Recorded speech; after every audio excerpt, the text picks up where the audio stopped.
కేంద్ర మంత్రి కిషన్ రెడ్డి మాట్లాడుతున్నారు. ఇప్పుడు లైవ్ చూద్దాం. లేకుండా ఎందుకు వెళ్ళారో ఇంతవరకు ఎవరికి అర్థం కాలేదు. అదేవిధంగా విదేశాంగ శాఖ ఆయన వెళ్ళక ముందే క్లియరెన్స్ ఇవ్వలేదని తెలిసి కూడా ఆయన లండన్కి ఎందుకు వెళ్ళాడు?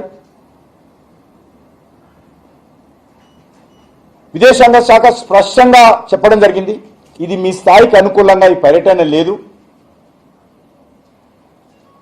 కాబట్టి అనుమతులు ఇవ్వడం లేదనేటువంటి విషయం స్పష్టం చేయడం జరిగింది. ఆయన గారు ఆయన గొప్ప స్థాయి అనేది అక్కడ వెళ్ళేటోరు స్థాయి తక్కువ ఉన్నది, అది అర్థం చేసుకోవాలి. కాంగ్రెస్ పార్టీ ప్రభుత్వం వీసా ఇవ్వొద్దని అమెరికా చెప్పడమే కాకుండా ఆయన వెళ్లేందుకు కూడా అనుమతి నిరాకరించిన విషయాన్ని ఈ సందర్భంగా మనయేస్తున్నాను. అంతేకాదు ఇదే సంవత్సరం జనవరిలో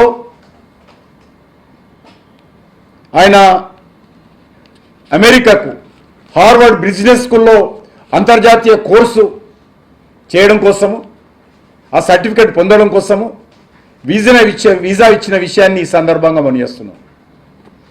అంతేందుకు అంతకుముందు ఆయన లండన్కి వెళ్ళి అక్కడ కూడా తెలంగాణ మూసి డెవలప్మెంట్ కోసం అక్కడ ఉన్నటువంటి కొన్ని నదులను పరిశీలించడానికి వెళ్తాందుకు కూడా కేంద్రం అనుమతి ఇచ్చిన విషయాన్ని మనం చేస్తా ఉన్నాం.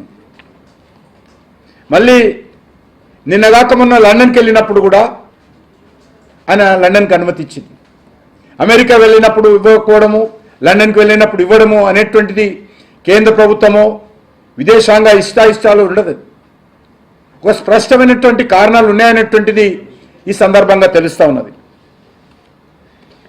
సేమ్ స్థాయిలో ఉన్నటువంటి వ్యక్తి ఏదైనా ఒక విషయం వచ్చినప్పుడు బాధ్యత రహితంగా వివరించకూడదు, బాధ్యతాయుతంగా వివరించాల్సినటువంటి అవసరం ఉంది.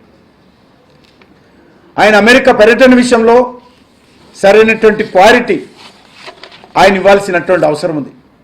ఆయన ఇవ్వకుండా ఈరోజు మరి ఈ రకంగా విమర్శించడం, గతంలో కాంగ్రెస్ పార్టీ ఉన్నప్పటి నుంచి కూడా అనేక మంది ముఖ్యమంత్రులకు, ఈవెన్ కాంగ్రెస్ పార్టీ ముఖ్యమంత్రులతో సహా అనేక మందికి రిఫ్యూజ్ చేసిన విషయాన్ని ఈ సందర్భంగా మనయేస్తున్నాను.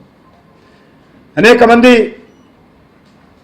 మరి సరైనటువంటి పద్ధతిలో పర్యటన లేదు అనే విషయాన్ని గతంలో ఉన్నటువంటి కాంగ్రెస్ పార్టీ ప్రభుత్వం కూడా రద్దు చేసిన విషయాన్ని మనం చేస్తా ఉన్నాను. విదేశాంగ శాఖ గతంలో రూపొందించినటువంటి ప్రోటోకాల్స్ ప్రకారము, నిబంధనల ప్రకారము మరి పర్యటన లేకపోతే ఆ పర్యటనలను నిరాకరించిన విషయాన్ని, ఇది ఒక సాధారణ పరిపాలనటువంటి ప్రక్రియ, ఇదేదో రాజకీయపరమైనటువంటి అంశం కానే కాదు. ముఖ్యంగా రేవంత్ రెడ్డి కాంగ్రెస్ పార్టీ కాంగ్రెస్ అధ్యక్షుడితో సహా కేంద్రం మీద బురద జల్లేటువంటి ప్రయత్నం చేస్తూ ఉన్నారు. రేవంత్ రెడ్డి అమెరికా వెళ్ళినంత మాత్రాన కేంద్ర ప్రభుత్వానికో లేక ఇంకొవరకు వచ్చే నష్టమేం లేదు, అడ్డుకోవాల్సినటువంటి అవసరం అంతకంటే లేదు. నీది గుజరాత్, నేను కాంగ్రెస్, నువ్వు బీజేపీ, అందుకే మాకు ఇవ్వలేదు అనేటువంటి ఒక వితండవాదం స్థాయి తగ్గి ముఖ్యమంత్రి గారు మాట్లాడుతూ ఉన్నారు. ఇది చాలా దురదృష్టకరము. ముఖ్యమంత్రులకు కానీ కేంద్ర మంత్రులకు కానీ విదేశీ పర్యటనలకు సంబంధించినటువంటి అనుమతులు ఇచ్చేటప్పుడు అనేక అంశాలను వారు పరిశీలిస్తారు. మొదటిది, విదేశాల్లో జరిగేటువంటి సదస్సు లేక సమావేశం, ఆ సమావేశంలో భేటీ అయ్యేటువంటి వ్యక్తుల స్థాయి ఏంటి, వెళ్ళేటువంటి వ్యక్తుల స్థాయి ఏంటి, ఆ వ్యక్తుల బ్యాక్గ్రౌండ్ ఏంటి, అది దేశ విదేశీ నీతికి సంబంధించినటువంటి పరిధిలోనే ఉన్నదా లేక మన దేశ ప్రభుత్వానికి సంబంధించినటువంటి ప్రయోజనాలకు ఏమైనా నష్టం కలిగిస్తుందా అనేటువంటిది కూడా ఎప్పటికప్పుడు విదేశాంగ శాఖ ఆలోచిస్తుంది. నాకు రీసెంట్గా కెనడా రావాలని చెప్పి అక్కడ మినరల్ మినిస్టర్ రిక్వెస్ట్ చేయడం జరిగింది. నాకు కూడా రిజెక్ట్ చేశారు. రష్యా మైనింగ్ మినిస్టరు రావాలని చెప్పి అనుమతి అడిగినప్పుడు కూడా ఇప్పుడు ఉన్నటువంటి పరిస్థితుల్లో ఉద్రిక్త నేపథ్యంలో మనం ఇప్పుడు వెళ్ళడం మంచిది కాదని చెప్పి నాకు రిజెక్ట్ చేయడం జరిగింది. ఈ రకంగా కేంద్ర మంత్రులకు అనేక మందికి విదేశాంగ శాఖ విదేశీ పర్యటనలప్పుడు ఆలోచించి అనుమతులు నిరాకరిస్తూ ఉంటారు.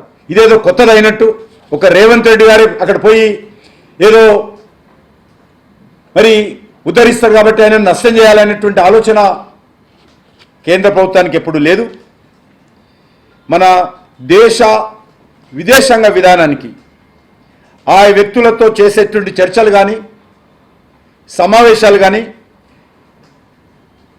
సమన్వయం అవుతుందా కాదా, లేదా మన దేశ విదేశాంగ విధానానికి అనుకూలంగా ఉందా లేదా అనేటువంటిది ఆలోచన చేసే నిర్ణయాలు తీసుకుంటారు తప్ప రేవంత్ రెడ్డికి ఒక విధానము ఇంకొకరికి ఒక విధానం కాదు.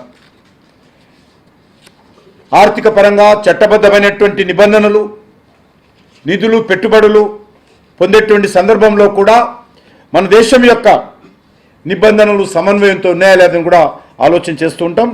ఇది ఎప్పుడు కూడా రాజకీయ కోణంతో చూడాల్సినటువంటి అవసరం లేదు. ఇది దేశం సంబంధించినటువంటి ఫారెన్ పాలసీ ప్రక్రియలో చూడాల్సినటువంటి అవసరం ఉంది. ముఖ్యంగా వీరు పత్రికలో వచ్చినటువంటి వార్తల ప్రకారం పాకిస్తాన్ అనుకూల వ్యక్తి అయినటువంటి భారతదేశం అంటే విషం చిమ్మేటువంటి